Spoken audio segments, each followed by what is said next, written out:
Bien.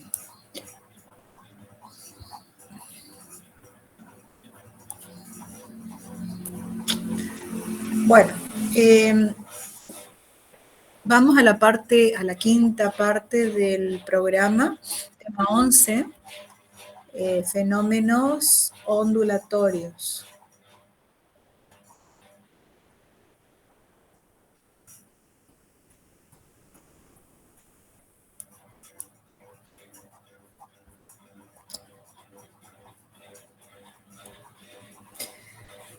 Cuando hablamos de una onda, en física nos estamos refiriendo a una perturbación en el espacio que se propaga no solamente en el espacio, sino también en el tiempo.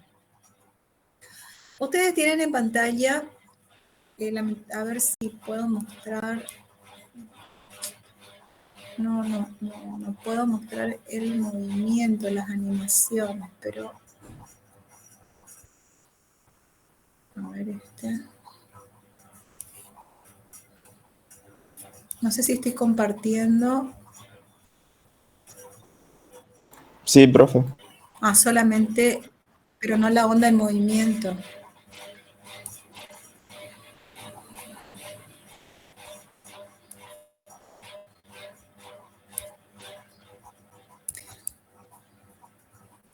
A ver. Se ve que es como que tengo que salir de acá, pero bueno.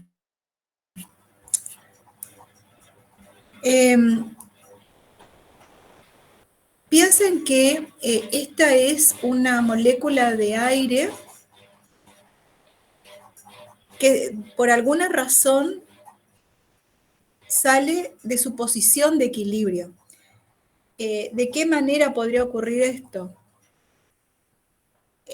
Ejerciéndole presión, tal vez algo más figurativo. Piensen en las moléculas de agua que forman parte de una laguna. Se deja caer una piedra, la piedra cuando impacta contra la superficie del agua en realidad impacta sobre moléculas que forman parte del líquido, ya vimos líquidos. Entonces cada molécula sale de su posición de equilibrio y sube y baja, en realidad, ¿no? Debido al impacto. Entonces, eso quiere decir que está perturbada esa molécula.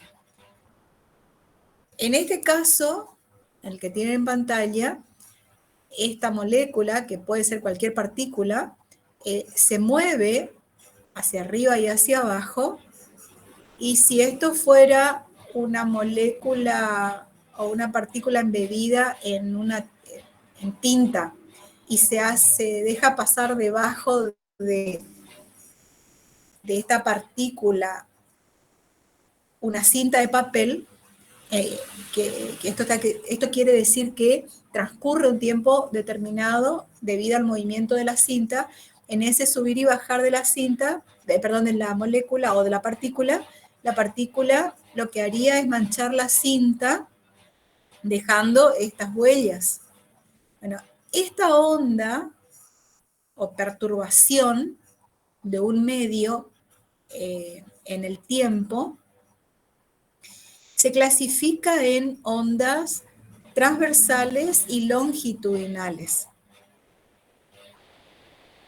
Que tienen en pantalla se dice que es transversal porque esta onda, fíjense que vibra la partícula hacia arriba y hacia abajo, pero se traslada en una dirección perpendicular a esa vibración. Vibra hacia arriba y hacia abajo, pero se desplaza en su conjunto hacia adelante en una dirección perpendicular. Y la onda es longitudinal si la perturbación ocurre en la misma dirección en que se efectúa la propagación. Voy a salir acá a ver si puedo mostrarles.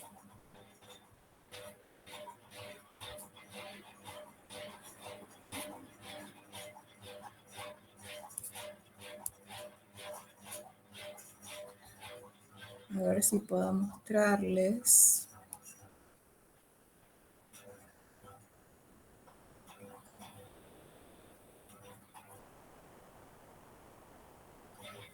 ¿Se ve? Sí, profe. Bien. Entonces, fíjense que estas ondas indican que hay una partícula que se mueve en realidad hacia arriba y hacia abajo.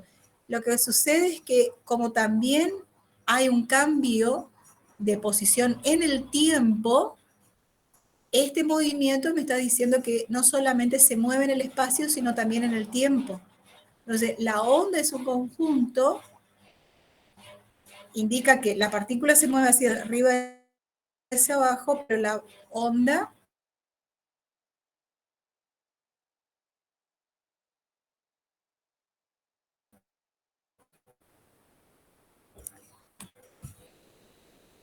a ver, ¿qué pasa si hablamos de amplitud longitudinal?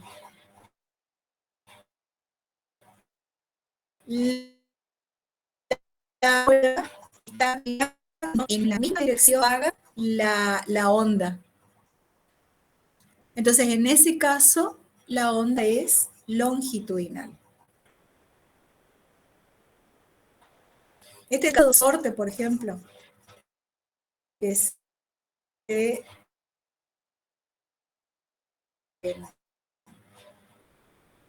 elasticidad baja, se abre y se cierra. Entonces, en ese caso, se provoca una onda y ese movimiento es en una dirección y la perturbación está dado en la misma dirección.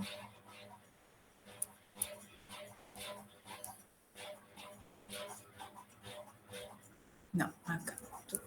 Bien.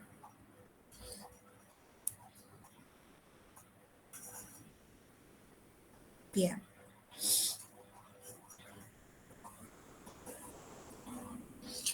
Una onda, cualquiera sea, puede propagarse en el vacío y también puede propagarse en un medio material. La luz, por ejemplo, se propaga en el vacío, o sea, los rayos luminosos del sol viajan a lo largo del vacío y llegan a la Tierra, pero también puede propagarse en un medio material, es decir, a través de un vidrio, a través del agua, se puede encender una lámpara dentro del agua. Claro que la velocidad con la que se propagan en distintos medios serán diferentes entre sí.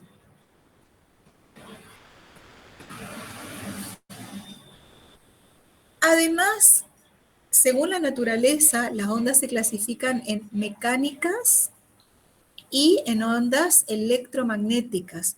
Las ondas mecánicas son las que, bueno, se pueden producir, por ejemplo, lo que yo les decía en el resorte, o cuando hoy le daba el ejemplo de una piedra que impacta en el agua y se forman ondas, también ondas que se van abriendo, esas son más visibles que la otra que se produce cuando, yo le decía, las moléculas de agua suben y bajan, están perturbadas y dan lugar a esas ondas que nosotros podemos ver.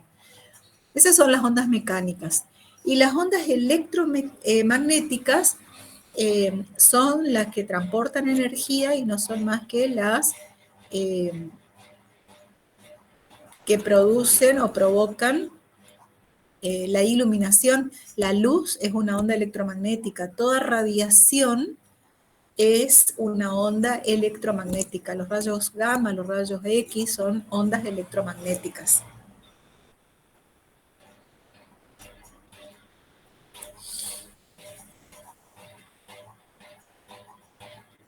Bien. Una perturbación, bueno, ahí les escribo, una perturbación de las propiedades mecánicas de cualquier medio material que se propaga en el vacío. Por ejemplo, en el caso del resorte, lo que estamos cambiando o estamos trabajando con la propiedad de elasticidad, estamos cambiando su forma, darse una fuerza determinada. y esa perturbación es lo que se propaga en un medio que es a través del resorte, o en el resorte, mejor dicho. A ver, no veo a quien quiere entrar.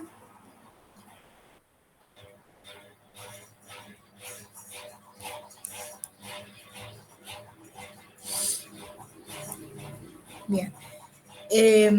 Y en el caso de la piedra que impacta contra la superficie líquida, la superficie del agua, cambia la posición de las moléculas, la velocidad con la que se mueve la molécula en el agua, y claro, cambia la energía de átomos y moléculas. Requieren de alguna fuente que cree la perturbación. En el caso de la piedra en el agua, la piedra es la fuente que crea la perturbación.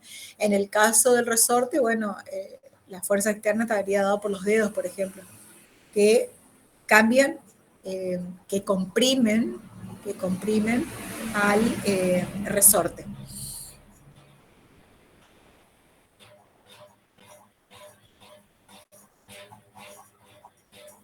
Y las electromagnéticas no necesitan un medio material para propagarse. Hoy les daba el ejemplo de los rayos luminosos que provienen del Sol y llegan a la Tierra. La luz visible, las ondas de radio, de televisión, de telefonía, pero cualquier radiación, las infrarrojas, que no podemos captarlo a simple vista, todas son radiaciones y son ejemplos de ondas electromagnéticas.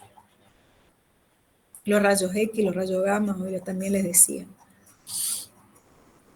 Bien, y con respecto a la clasificación, según su propagación, les dije, puede ser transversal, la dirección de perturbación es perpendicular a la dirección de propagación de la onda. Ese esquema es el mismo que vimos ahí con la simulación.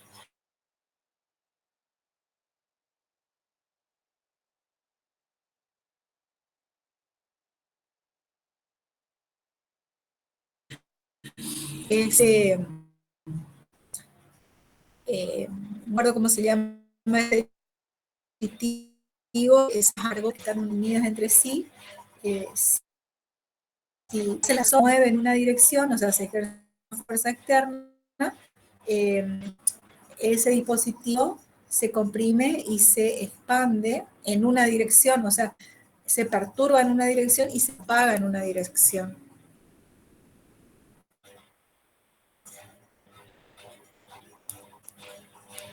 El péndulo ese que son muchas pelotitas colgadas, ¿se refiere usted?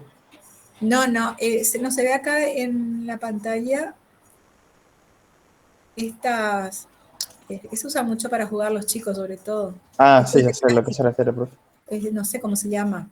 El resorte ese de plástico. Sí, es un resorte de plástico, tiene un nombre, pero bueno, ese resorte que también puede funcionar si uno le da un impulso hacia arriba, hace este movimiento. Como daría como el de arriba. Pero si se le imprime, o sea, le empaga dirección, la que muestra la pantalla, entonces se cierra y se abre, digámoslo así. Quiere decir que se está perturbando por un lado, por eso se mueve y se está propagando también en la misma dirección.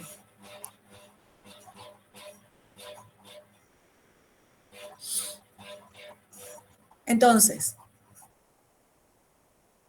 las ondas pueden ser mecánicas, pueden ser electromagnéticas. Si son mecánicas necesitan un medio de propagación, si son electromagnéticas no necesitan un medio de propagación, puede propagarse en el vacío, pero también en un medio, no tienen problemas. Si necesitan el medio de propagación, pueden ser longitudinales o transversales, las ondas mecánicas, y en el caso de las ondas electromagnéticas son transversales, como el caso de la luz. El sonido, por ejemplo, es longitudinal, es una onda longitudinal y necesita un medio para propagarse. Bien, ¿cuáles son los parámetros que caracterizan una onda? La denominada longitud de onda, la frecuencia, el período, la velocidad de propagación y la amplitud. ¿A qué le llamamos longitud de onda? Cada onda electromagnética está caracterizada por una longitud de onda. Ustedes tienen en pantalla la distancia entre, por ejemplo, dos puntos que están moviendo sobre la misma onda y que están presentando la misma situación. Es decir, que la oscilación de estas dos partes, por ejemplo, en el gráfico superior, de estas dos partículas, la perturbación, perdón, el movimiento es exactamente el mismo. Es decir, esta partícula está en esta posición y esta partícula está en esta posición, significa que están a la misma altura, están perturbadas de la misma forma, con la misma intensidad, y la distancia entre ambas se mide en unidad de longitud, pero esta distancia se denomina longitud de onda. Estas dos partículas están en la misma situación, entonces se dice, en la misma situación, en el movimiento de oscilación, ¿verdad? Se dice que esos puntos están en fase. Esta distancia, longitud de onda, se puede medir en cualquier lugar, siempre y cuando se consideren dos estados en fase, es decir, que el movimiento de oscilación sea idéntico. Fíjense que aquí abajo se mide mínimos, inferiores, pero otra vez las dos partículas están en la misma situación de movimiento de oscilación. Y esta, si la onda es la misma, medir aquí arriba o medir acá abajo, tiene que dar lo mismo. Igual puedo medir en el medio, pero tengo que medir entre lugares que estén indicando el mismo estado del movimiento. Esa distancia, longitud de onda, es la mínima distancia que existe. Dos puntos están en fase. En microns, siempre que sea unidad de longitud.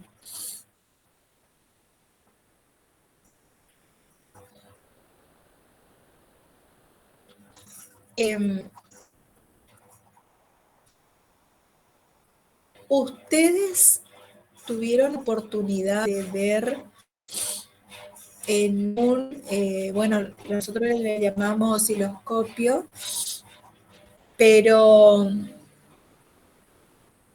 el ritmo cardíaco, por ejemplo, no sé si lo pudieron ver en forma presencial directa o en las películas, vieron que muestran que los pacientes están conectados a un montón de cables cuando están internados y siempre muestra en un visor el pulso cardíaco y muestran las onditas y cuando muere muestran la raya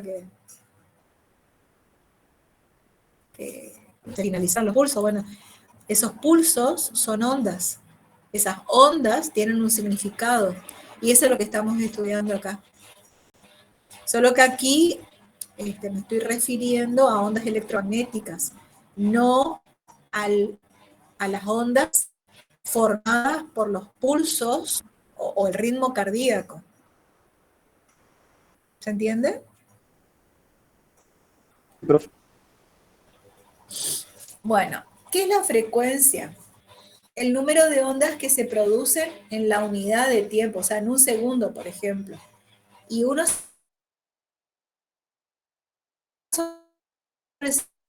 segundo es el hertz. Habrán escuchado también cuando dicen una frecuencia de tantos kilohertz.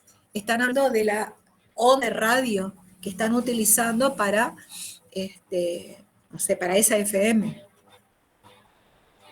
Pero también hablamos de frecuencia cuando tenemos, por ejemplo, cuando hablamos de número de perturbaciones que se producen en donde estoy perturbando el aire. ¿Cuántas veces perturbo el aire en un segundo? ¿Cuántos aplausos provoco en un segundo? También eso es una frecuencia. Un ritmo musical también tiene una frecuencia.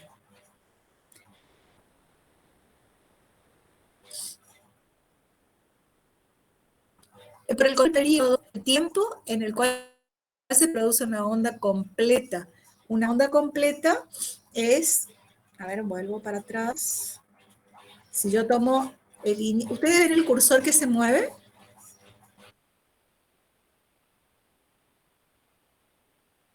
Bueno, Sí, profe. vamos a suponer que comienza en este punto. La onda sube, baja, sube y baja, tienen un movimiento completo. Ese es un ciclo completo. Entonces yo puedo decir, si yo tomo, a ver, mido en un segundo cuántas ondas se forman. 1, 2, 3. Voy contando el tiempo. A ver, en un segundo cuántas ondas, perdón, se formaron.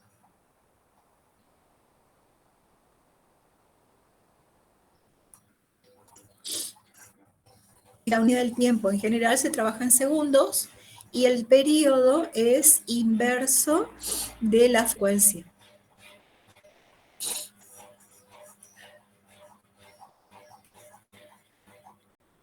¿Cuál es la relación entre la velocidad y la frecuencia y la longitud de onda?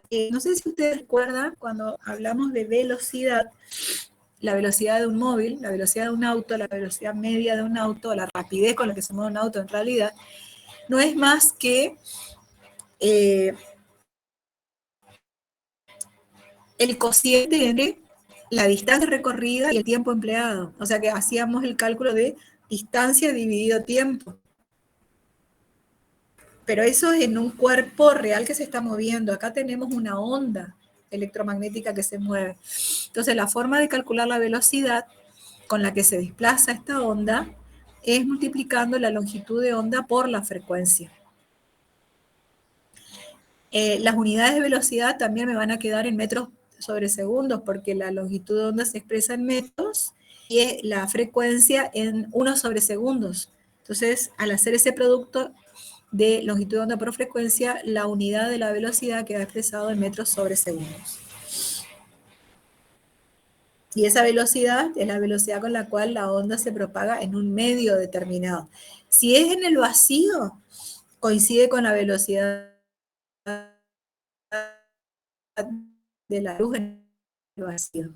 En agua, en aceite, en el vidrio, en lo que fuera, bueno, entonces se debe calcular, o bien se conoce, se puede conocer esa velocidad, pero seguro es diferente a la velocidad de la luz en el vacío.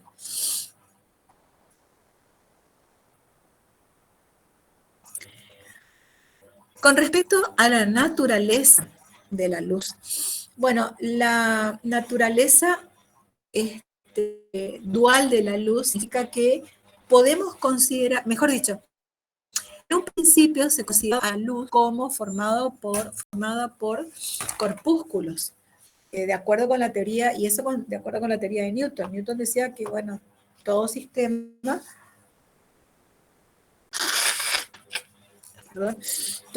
está formado por corpúsculos, y la luz no era una excepción. Pero, y con eso se podía explicar los fenómenos de reflexión y refracción de la luz, que ahora lo vamos a ver. Pero resulta que aparecieron otros fenómenos, debido a otras experiencias, que no podían ser explicados con esta teoría de que la luz se comporta en forma corpuscular. Entonces, tenemos que, o sea, entonces eso quiere decir de que si la luz no se comporta solo en forma como constituido por corpúsculos, debía haber otra explicación. Bueno, Esa explicación se basaba en que la luz también se comportaba como una onda que transporta energía. Hoy se aceptan las dos teorías, que la luz se comporta como corpúsculo y como onda. Por eso se habla de la teoría dual de la luz. Bien, la teoría corpuscular. Esta teoría sostiene que la luz se propaga en línea recta, porque esos corpúsculos que forman parte de la luz se mueven a grandes velocidades. Y como les decía, los fenómenos que se pueden explicar usando la teoría corpuscular son los de fenómenos de reflexión y refracción. Y la teoría ondulatoria habla de la propagación de la luz en forma de ondas.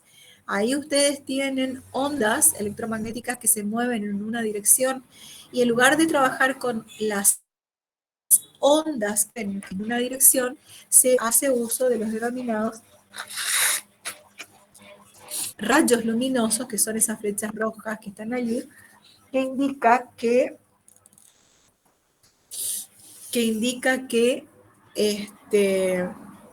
ay, perdón porque me entran los mensajes y me distraen. Cerrarlo. Que indican esos vectores rojos, forman que las ondas se mueven en una dirección determinada. Esta teoría ondulatoria permite explicar los fenómenos de reflexión, de refracción, de polarización, de interferencia y de difracción. Fundamentalmente, las tres últimas. Alguna de ellas la vamos a ver ahora. Bien, esto es lo que hoy les decía. Actualmente se reconoce el comportamiento dual de la luz, es decir, onda-partícula, una partícula que viaja en una onda. La velocidad de la luz es, redondeando, 3 por 10 a la 8 metros sobre segundos. Bien. Les dije que la onda electromagnética no es más que la luz. La luz puede ser visible o no, una radiación puede ser visible o no. Entonces hablamos del espectro electromagnético formado por una amplia gama de longitudes de onda. Fíjense que en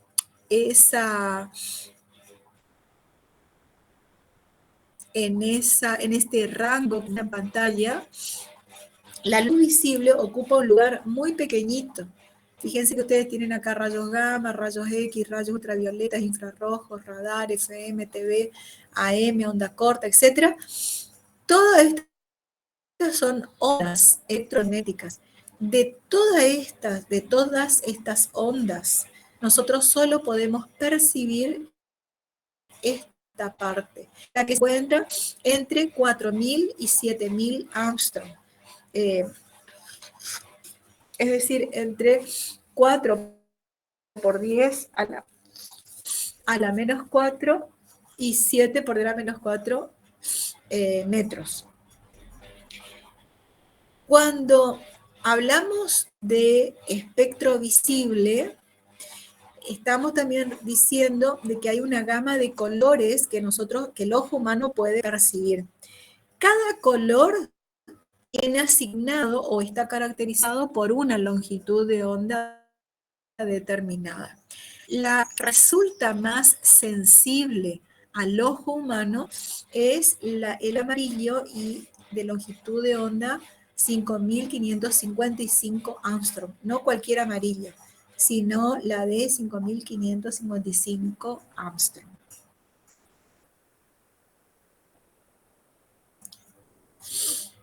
Entonces, tienen allí en pantalla, fíjense que cada color tiene asignado un rango de longitud de onda.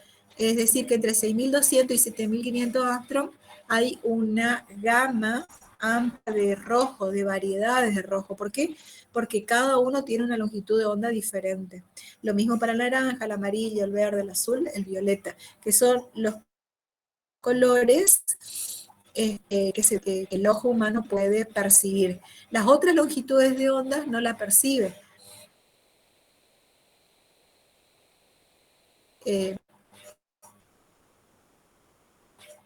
Bien, con respecto a las unidades, una micra, que es de 10 a la menos 4 centímetros, la milimicra, 10 a la menos 7 centímetros, y el Armstrong, 10 a la menos 8 centímetros.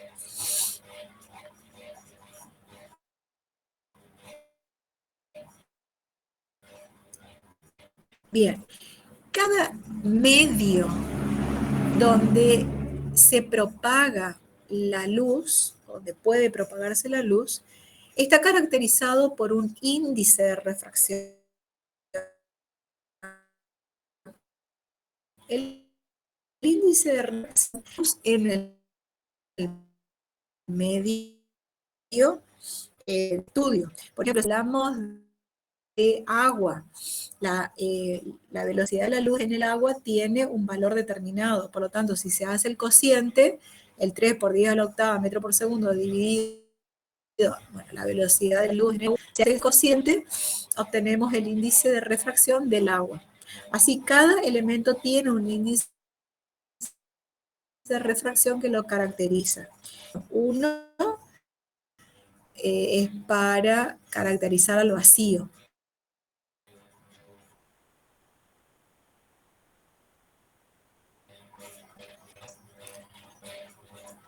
Y la relación que hay entre el índice de refracción y longitudes de ondas, bien,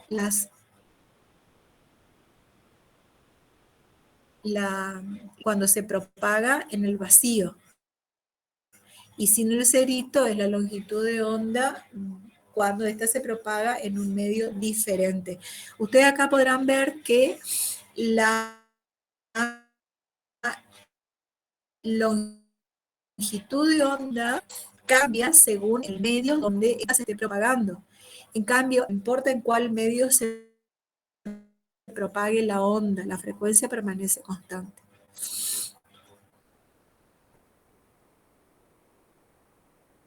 Bueno, veamos los fenómenos de reflexión y refracción de la luz. Primero, cuando hablamos de rayo, hoy les mostré que el rayo luminoso tiene la trayectoria de la onda que se propaga.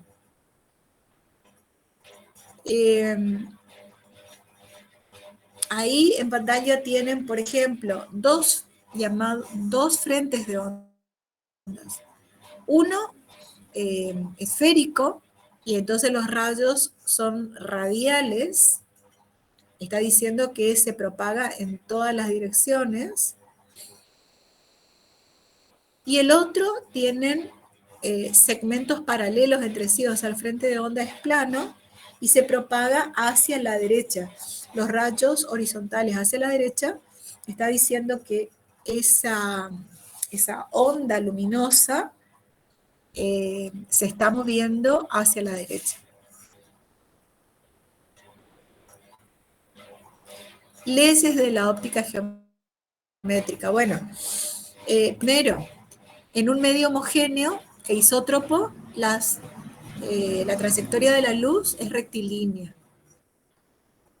Siempre que el medio sea homogéneo e isótropo. De otra manera, no podemos asegurar que la luz se propague en línea recta, porque cambian las propiedades físico-químicas del medio. Reversibilidad de las trayectorias luminosas, es decir, que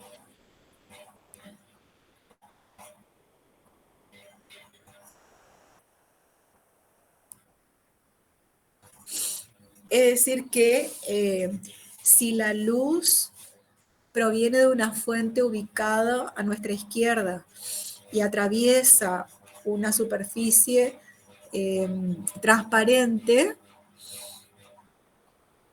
a ver un ejemplo más simple, el espejo. hay un rayo luminoso que llega a una superficie espejada y rebota, o sea, se refleja, vuelve al mismo medio, en una dirección diferente. La visibilidad de esta luz que se reflejó provino de una fuente que estaba ubicado en un determinado momento. Es decir, me asegura el ida y vuelta de esos rayos que parten de una fuente luminosa y se reflejan o se refractan.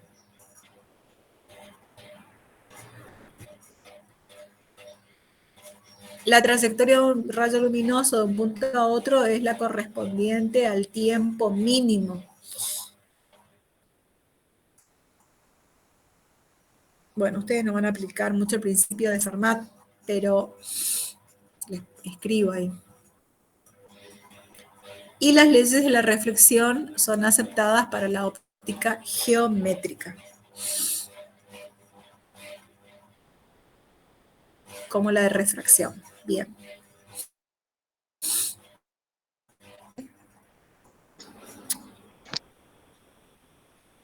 ¿Cuáles son los elementos considerados en el fenómeno de reflexión? Tenemos dos medios separados por una superficie de separación.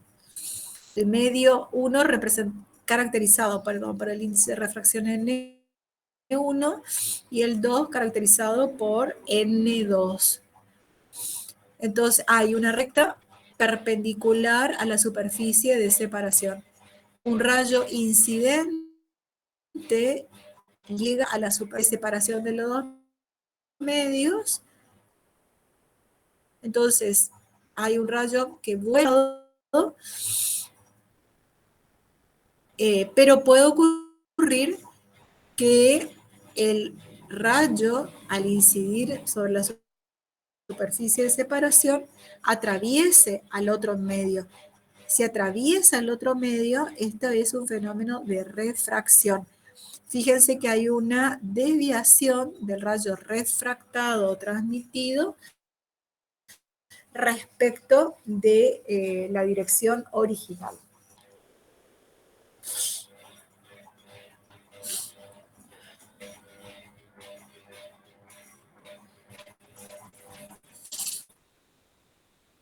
En la reflexión, cuando las características rebota, o sea, se refleja, volviendo al mismo medio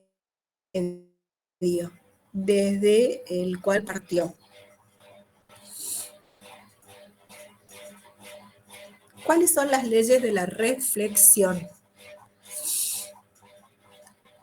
Tenemos una superficie que separa dos medios diferentes. El rayo incidente incide sobre la superficie. Este vuelve al mismo medio, pero con una dirección diferente. El ángulo phi es la normal y R es el ángulo de reflexión, que es el determinado por la recta normal o perpendicular a la superficie de separación y el rayo reflejado. Los dos rayos más la normal o perpendicular a la superficie de separación pertenecen a un mismo plano.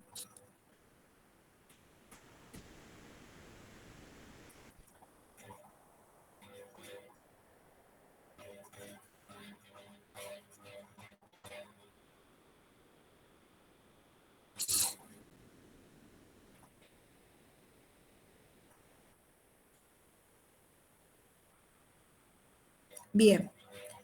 Formación de imagen de un objeto en un espejo plano también. Aquí se produce reflexión. Este esquema muestra, acá se identifica el espejo, este es un objeto frente al espejo. Piensen en ustedes cuando se colocan frente a un espejo, parece que la imagen está detrás del espejo.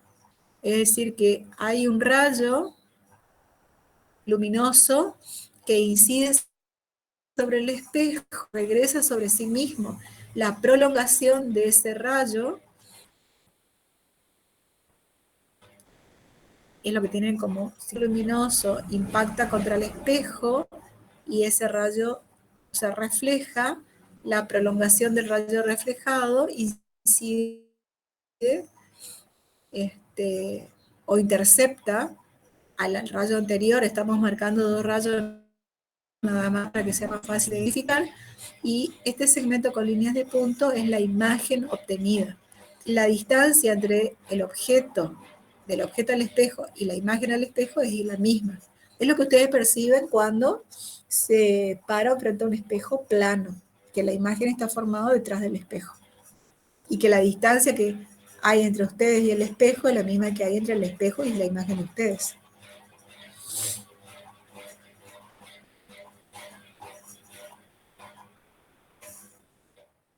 La imagen obtenida se dice virtual, no se puede captar sobre una pantalla, es simétrica, tiene las mismas características que la imagen, y además es derecha, en la misma posición, y de igual tamaño que el objeto. Bien, con respecto a la refracción, la primera ley de la refracción, tenemos una superficie que separa dos medios diferentes, rayo incidente, el rayo refractado, la normal, entonces vamos a tener un ángulo de incidencia como antes, pero además un ángulo de refracción. Acá los dos ángulos no son iguales. Fíjense que el rayo refractado se aleja de la dirección original con la cual incidió el rayo incidente. En este caso, ese rayo refractado se acerca a la normal. Esto ocurre porque el índice de refracción del primer medio es menor que el índice de refracción del segundo medio.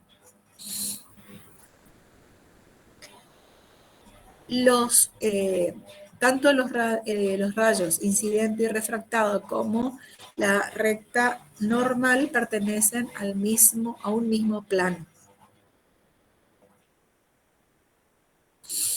Y la relación que hay entre los ángulos se denomina,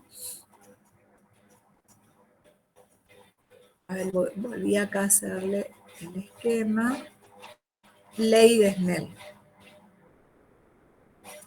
La ley de Snell dice que el producto del índice de refracción del medio, desde donde viene la luz por el seno del ángulo de incidencia, es igual al índice de refracción del segundo medio hacia donde va la luz por el seno del ángulo de refracción.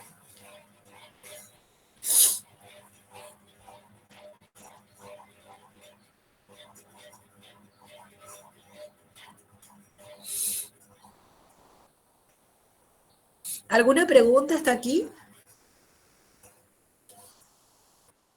Porque sigo con lentes. No, profe.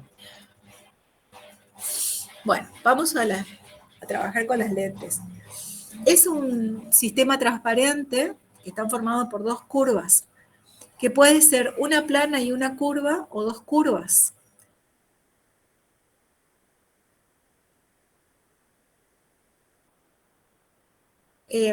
Estos cuerpos describen la trayectoria original de la luz, del rayo luminoso. Es decir, que el principal fenómeno que ocurre aquí es el de refracción. ¿Cómo se clasifican las lentes? Según las formas de la superficie. Les decía que pueden estar formados por dos superficies curvas o una plana y una curva. En el caso de las lentes que tienen en pantalla, bueno, se denominan bicóncava, plano-cóncava, menisco convergente.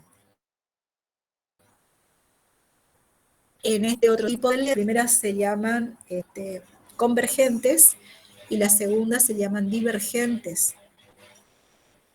Pueden ser biconvexa, plano convexa, menisco divergente. Pero en todos los casos, una hace que los rayos luminosos, como su nombre lo indica, converjan o se direccionen a un mismo punto, mientras que las divergentes lo que hacen, como su nombre lo indica, diverger, abrir, ampliar o separar los rayos de luz entre sí.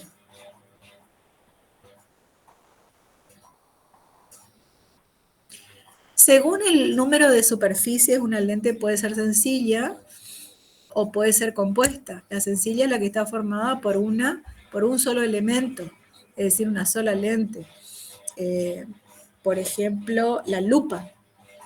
La lupa es una lente simple o una lente que nosotros usamos como para leer, una lente sola, para un ojo, ¿no? Para un ojo, es una lente sola. Entonces es una lente sencilla.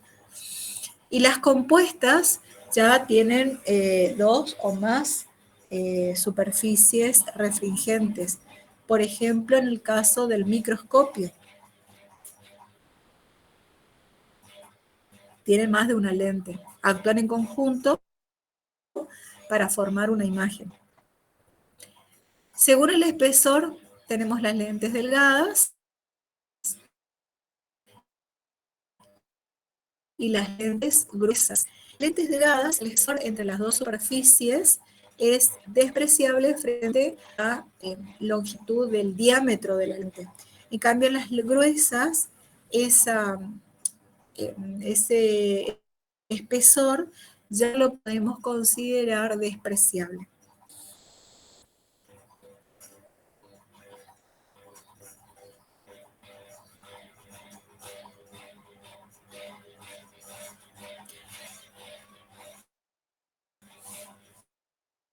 El comportamiento de la luz. Esta lente es una convergente, dado que, fíjense que la luz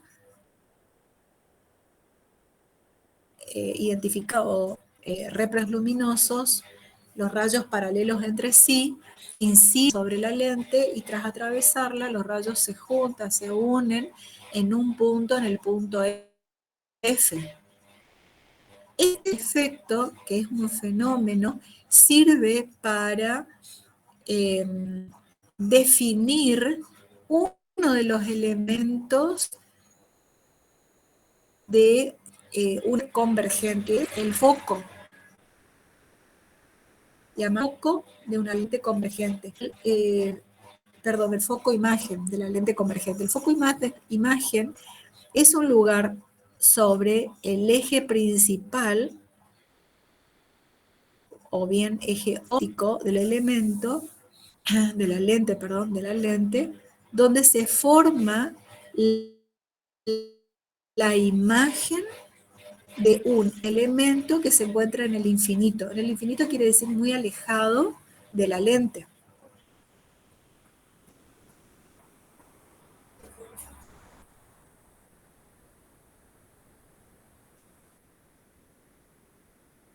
Se representa la lente convergente como un vector que tiene dos flechas en los extremos, como lo tienen ahí en la pantalla.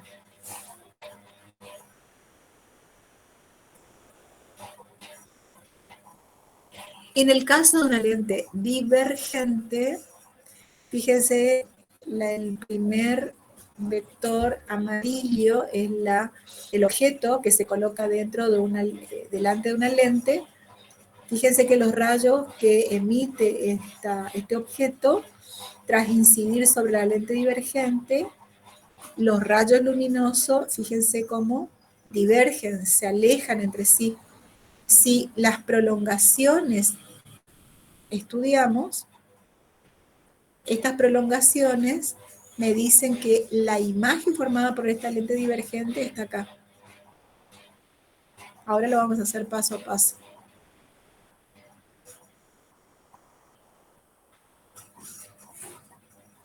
Y una lente divergente se representa como lo tienen ahí en pantalla, siempre como un vector, pero en los extremos tienen las flechas invertidas.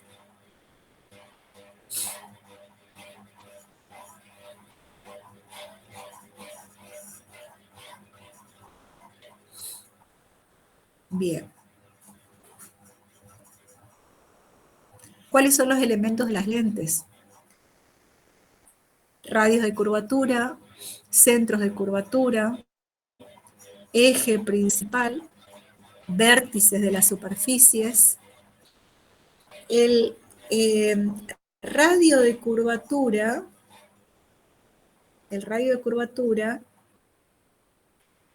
lo tiene desde este punto hasta esta superficie esférica,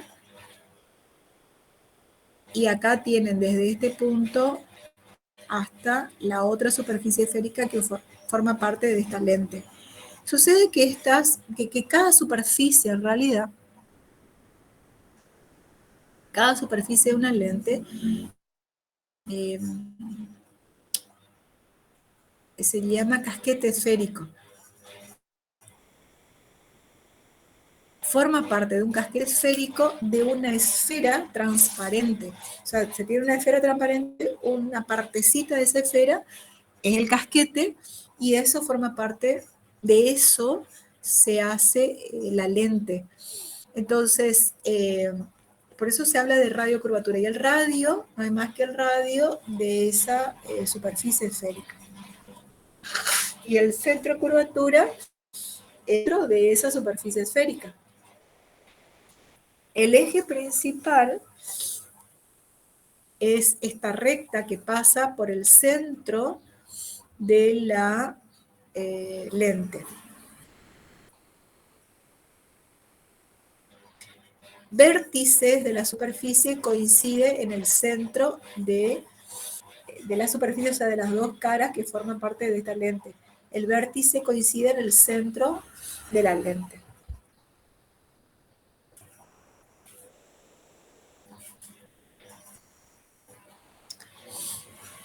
El eje secundario nosotros no lo vamos a trabajar.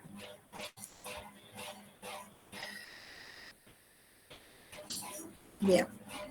Foco, imagen y distancia focal. Hoy les dije que si tenemos una lente convergente, los rayos que provienen desde el infinito, es decir, de un objeto muy alejado, al incidir sobre la lente convergente, forman la imagen en un punto ubicado sobre el eje principal. A ese punto se le llama foco imagen.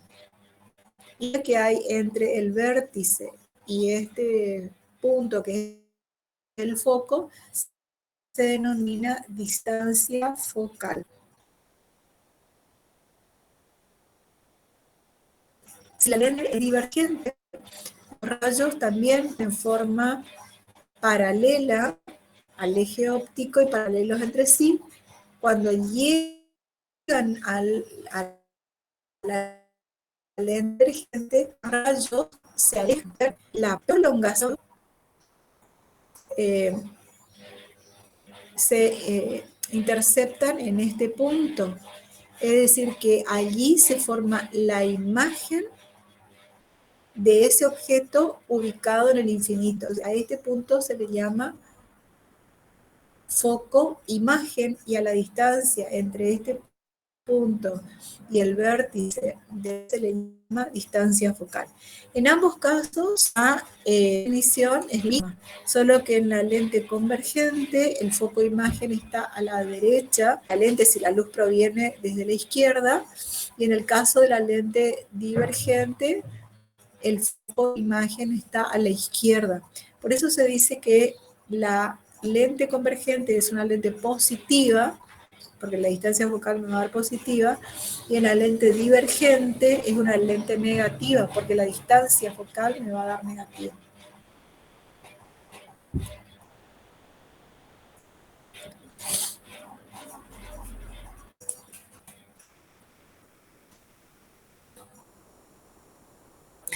Veamos la marcha de rayos y la formación de imágenes.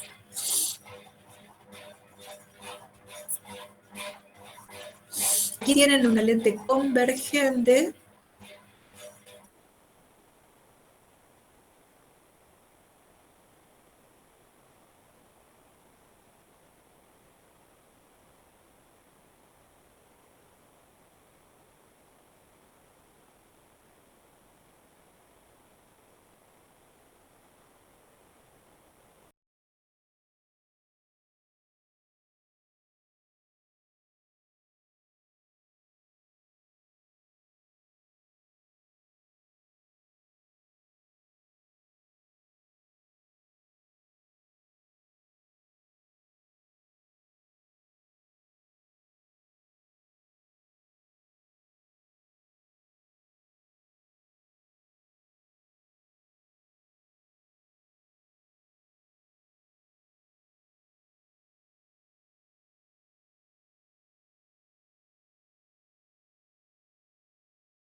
Entonces, el rayo que incide paralelo al eje óptico se refracta pasando por el foco imagen de la lente, siempre. El tema es que tienen que acordarse dónde está el foco imagen de cada lente. Cuál es la disposición del foco objeto e imagen en cada lente.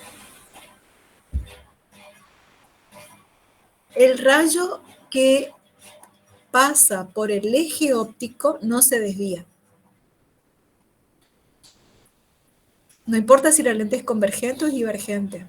Si pasa por el eje, por el centro óptico, por el vértice de la lente, entonces el rayo no se desvía.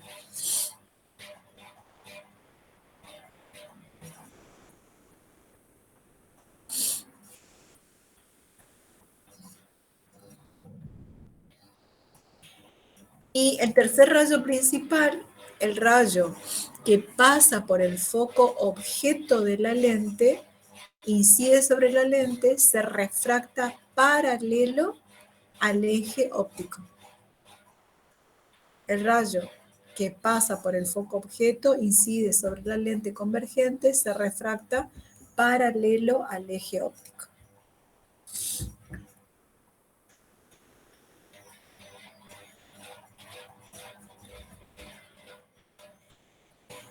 Entonces ahí tienen un ejemplo de un objeto. Si consideramos dos rayos principales, ya podemos determinar la imagen. Acá ustedes ven el rayo paralelo al eje óptico que pasa por el foco imagen y el rayo que pasa por el centro óptico que no se desvía. Los dos convergen o se unen en este punto desde el eje óptico hasta el punto de intersección.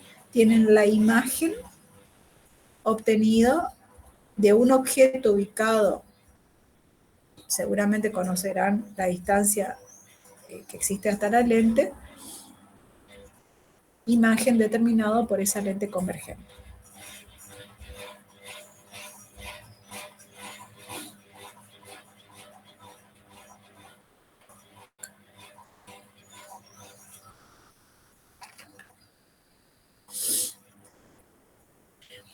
Esta imagen se caracteriza por ser real, invertida, y está ubicada a una distancia mayor que la distancia focal. ¿Qué quiere decir que sea real? Que a esta imagen la podemos captar sobre una pantalla, algo que no ocurría cuando hablábamos de la imagen que forma un espejo. Esta sí se puede obtener en una pantalla. Es mayor, de mayor tamaño que el objeto, e invertido, se forma por debajo del eje óptico o eje principal.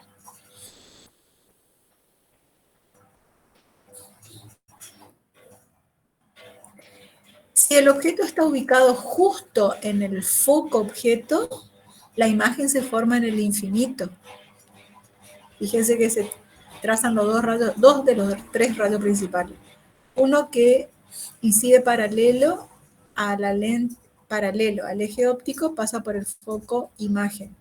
Y el que pasa por el centro óptico, que no se desvía, fíjense que los rayos nunca se cortan, por eso emergen paralelos, o sea que se cortan en el infinito.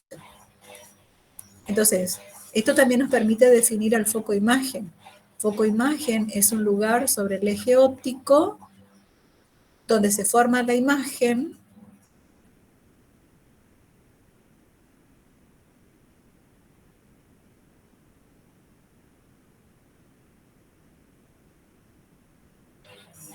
es un lugar sobre el eje óptico cuya imagen está en el infinito. En este caso podemos decir que es un lugar donde si se ubica un objeto, la imagen obtenida por la lente se forma en el infinito.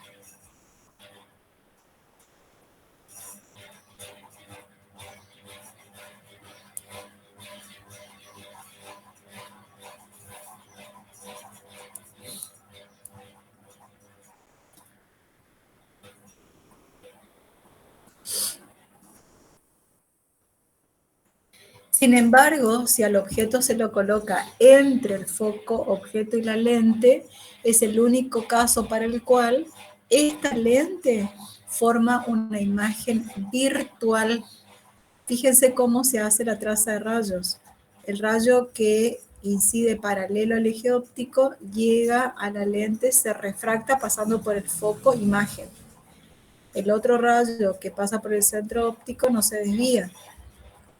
Hacia la derecha nunca se cortan, por lo tanto, busquemos la prolongación de los rayos refractados y la prolongación de los rayos refractados se unen en un punto. Ese punto me permite determinar a la imagen que está formado desde el eje óptico hasta ese punto de intersección.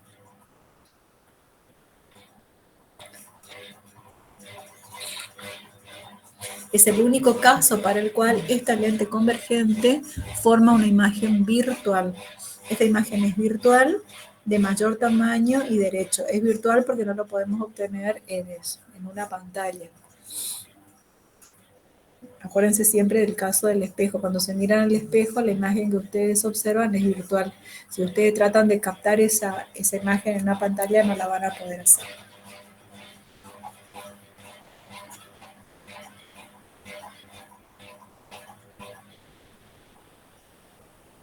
Bien, veamos los instrumentos ópticos. Un instrumento óptico puede estar formado por lentes simples o compuestas.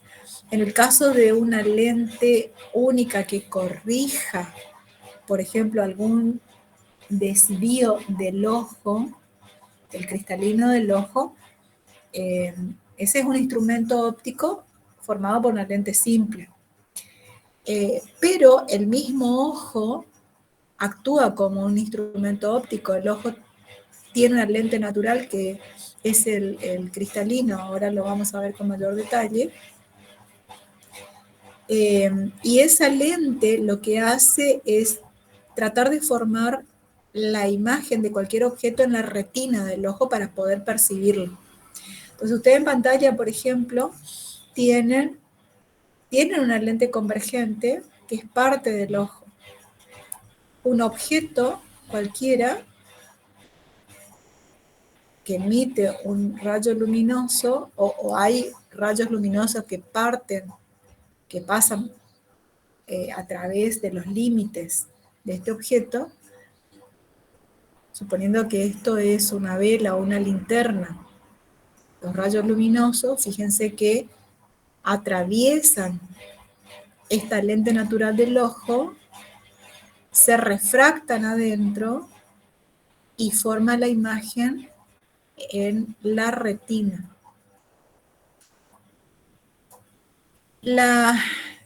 Es decir que la distancia, esta distancia que no es más que la distancia focal de esta lente es 2.5 centímetros. Si el objeto está muy lejos, recuerden que los rayos considerados paralelos entre sí forman su imagen en el foco, imagen de la lente. En este caso sería la retina del ojo.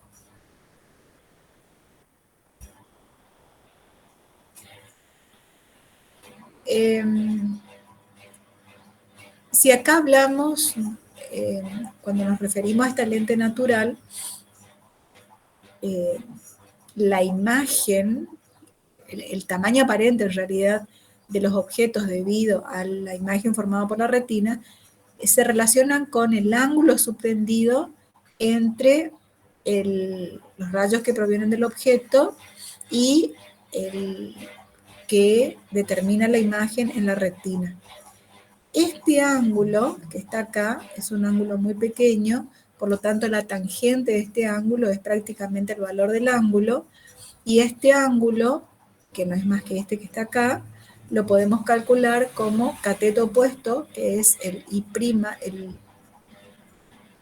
el tamaño de la imagen, dividido 2,5, que es la distancia entre la lente y la retina.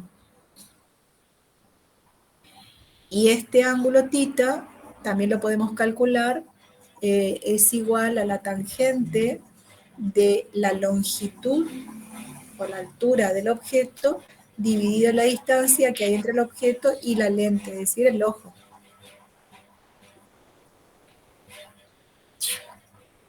Si combinamos ambas expresiones, entonces la longitud de la imagen es aproximadamente, o el tamaño de la imagen es aproximadamente 2.5.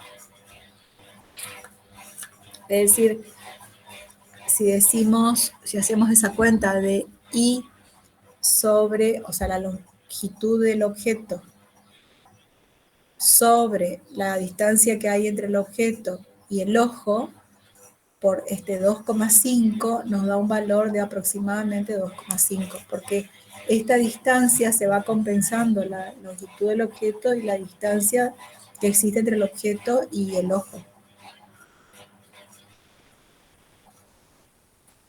Este ángulo que está acá toma su máximo valor cuando este objeto se encuentra en el punto cercano. Es un lugar característico que toma un valor determinado para un ojo en condiciones normales.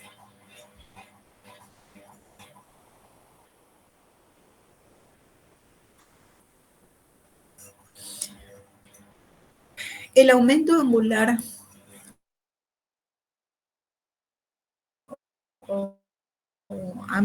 designada con la letra M relaciona los ángulos, acá tienen tita prima y tita, que son los ángulos que forman los distintos rayos del objeto e inciden sobre esta lente natural que es el ojo. Este ángulo tita, es decir, acuérdense que acá hay dos rayos principales. Uno, que es el que pasa por el centro óptico y no se desvía, y hay otro que es el que pasaría por el foco imagen si este está fuera de la retina. Bueno, este ángulo se puede calcular como la altura del objeto sobre esta distancia de 25 centímetros.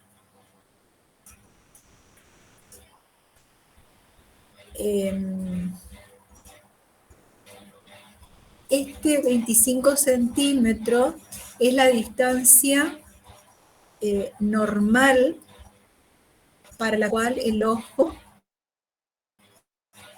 distingue correctamente a un objeto. Este 25 centímetros es la posición correcta, óptima, de ubicación de cualquier, por ejemplo, un libro para leer correctamente, tiene que estar ubicado a 25 centímetros del ojo normal.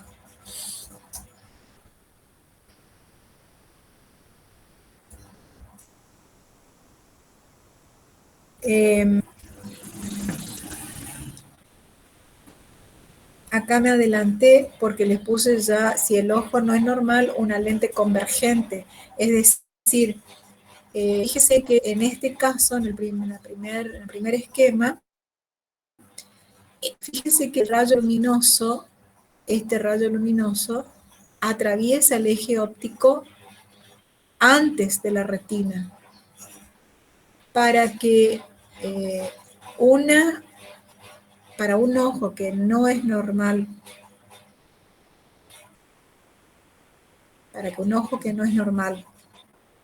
determine pueda observar objeto correctamente, es necesario que la imagen se forme en la retina. Si la imagen se forma antes de la retina, se forma después de la retina, quiere decir que los rayos divergen, es decir, necesitan recorrer mayor distancia y forman la imagen después de la retina, o sea que la persona no ve correctamente. Para eso se coloca una lente convergente delante del ojo, de manera tal que los rayos se unen justo en la retina, y es la forma que tienen de poder visualizar correctamente el objeto.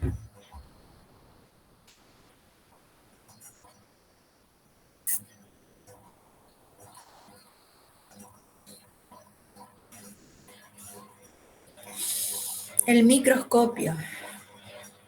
Seguramente ustedes ya han trabajado usando el microscopio.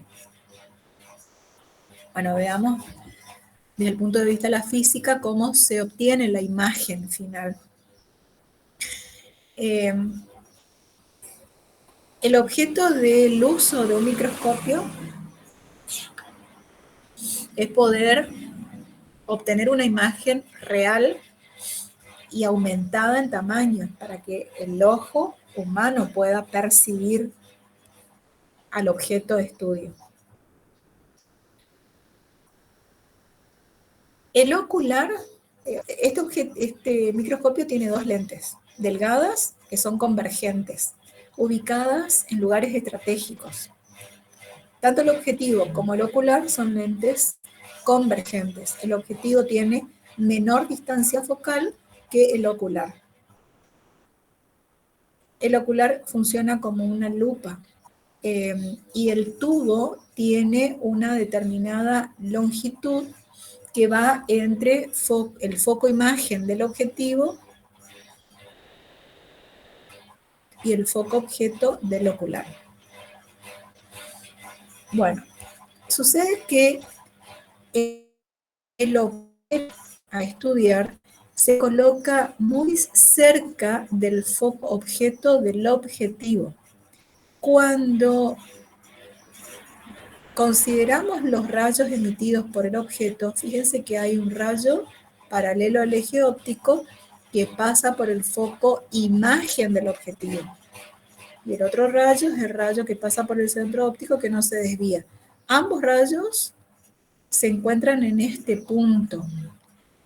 En ese punto tenemos el extremo de la imagen, I' que aparece ahí, es la imagen del objeto de estudio, pero formado ¿por quién? Por esta lente, que es el objetivo. Ahora, ¿dónde está ubicada esta imagen? Justo en el foco objeto del ocular. Eso quiere decir que la imagen que brinda el ocular estará en el infinito. ¿Pero por qué es necesario eso? Veamos. Ahora, este es el objeto, emite un rayo que pasa por el centro óptico y no se desvía, y el otro tendría que ser el que incide paralelo y pasa por el foco imagen del ocular, que estará por acá. Si ustedes prolongan los rayos, la imagen, por eso aparece esta línea de puntos, se va a formar acá en el infinito. ¿Pero por qué es necesario que se forme en el infinito? Porque acá tenemos otra lente, que es la lente natural del ojo. Tenemos el cristalino. Y como es una lente convergente, recuerden que si los rayos provienen desde el infinito, la imagen se forma justo en la retina del ojo. Estos elementos que tienen aquí me dicen cómo se calculan cada una de las variables características. Este ángulo beta lo podemos calcular como I sobre el foco. Esta es la distancia focal del objetivo. Es la distancia que hay desde la lente al foco imagen o desde la lente al foco objeto. Es lo mismo. Distancia focal del objetivo, que es característico. Esta lente tiene una distancia focal determinada, que siempre es menor que la distancia focal del ocular. Bueno, para calcular el aumento lateral, es decir, cuánto aumentó la longitud de esta imagen, la imagen obtenida por el objetivo, la lente objetivo, se hace la de I' sobre I, es decir, esta longitud respecto de la longitud del objeto, igual a menos la longitud del tubo, o sea, la longitud de la posición del foco imagen objetivo y el foco objeto del ocular, dividido la distancia focal del objetivo. Y el menos me está diciendo que la imagen es invertida. Como la imagen que forma el ocular se forma en el infinito, nosotros acá tenemos que hablar de un aumento angular, ya no lateral, angular. Entonces, ese aumento angular se calcula como la distancia que existe entre la posición de la imagen dado por el ocular respecto de la distancia focal del ocular.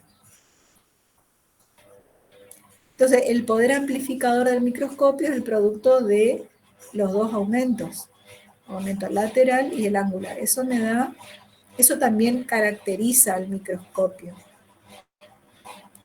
Cada microscopio tiene su poder amplificador.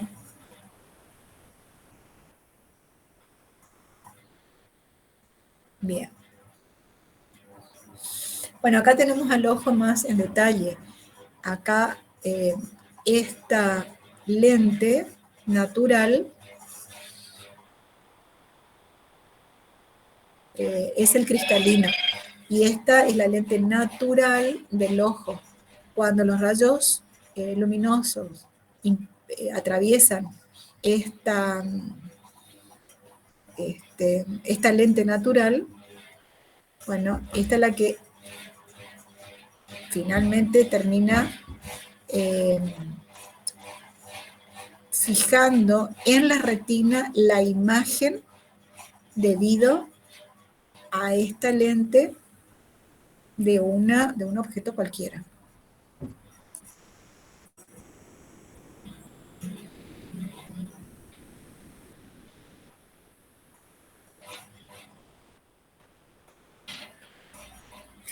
¿Cuáles son los defectos de la visión? La hipermetropía, en este caso la imagen de un objeto en el ojo se forma detrás de la retina. Entonces, en ese caso, se tiene que hacer uso de una lente convergente para que los rayos se intercepten en un punto que esté justo sobre la retina. La miopía, que por el contrario, la imagen se forma antes de la retina. Entonces, en ese caso hay que usar una lente divergente para que, bueno, la imagen se forme justo sobre la retina.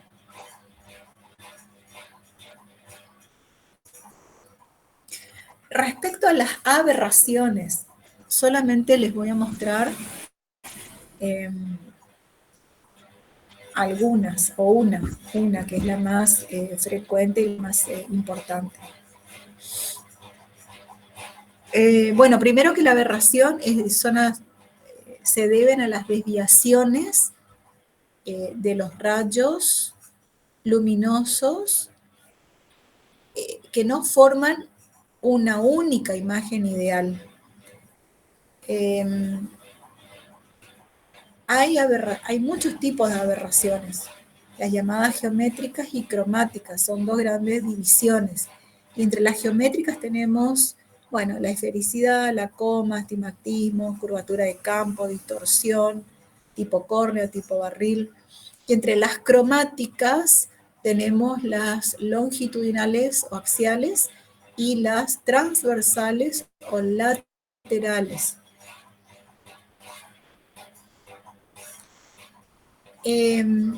Con respecto a la aberración, más que acá, la aberración de esfericidad en lentes. Ocurre que cuando inciden los rayos luminosos, nosotros dijimos que los rayos paralelos al eje óptico determinan, tras atravesar la lente, convergente en este caso, forman la imagen de un objeto ubicado en el infinito en el foco imagen. Sucede que debido a la aberración, una lente para una misma situación o esta misma situación presenta más de un foco imagen. Y a eso se debe la distorsión de la imagen. No se puede ver con claridad porque piensen que aparentemente debería formar más o menos entre un lugar y otro. No termina, y esas dos imágenes no deben existir, sino que las dos imágenes no deben existir, debe formarse una sola imagen. Entonces, esa variación en la percepción de las imágenes es producto de la aberración de esfericidad en lentes.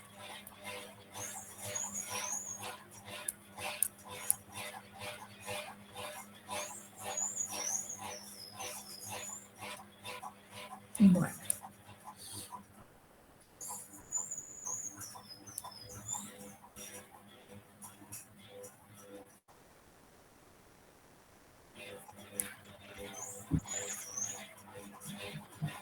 Bien. Muchos conceptos. En cuanto a aberración, solamente les cuento la más importante y la más usualmente, la que mayormente ocurre.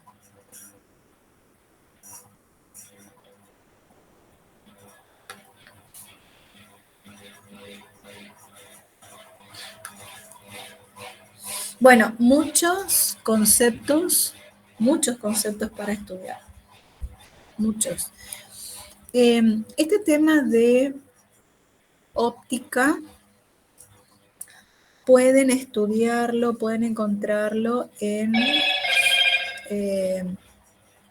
el libro de Sears, S-E-A-R-S, Sears. También en el manual Tipler, que es muy, también está bueno, está bien explicado, mostrado, se muestra en la marcha de rayos.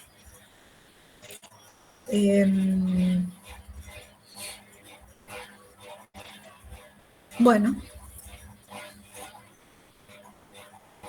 ahora sí escucho las preguntas.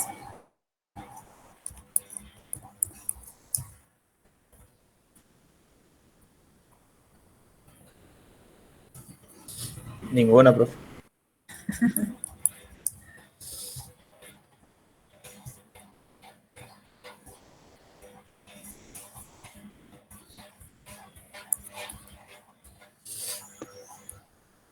Ninguna.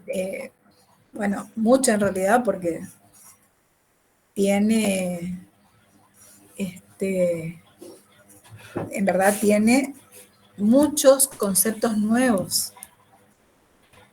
Tiene muchos conceptos nuevos, pero bueno.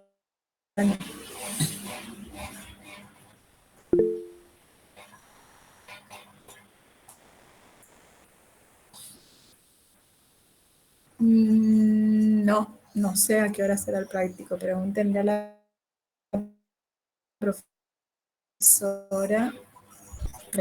profesora Andrea. Bueno, si no tienen más preguntas, dudas, podemos concluir. Y me quedo con Martín, si es que Sí, profe, una nomás. te quedan preguntas respecto al práctico. Bueno, que tengan buenas tardes. Quien quiere quedarse a escuchar, puede hacerlo. Bien, vuelvo a abrir el práctico acá. Sí.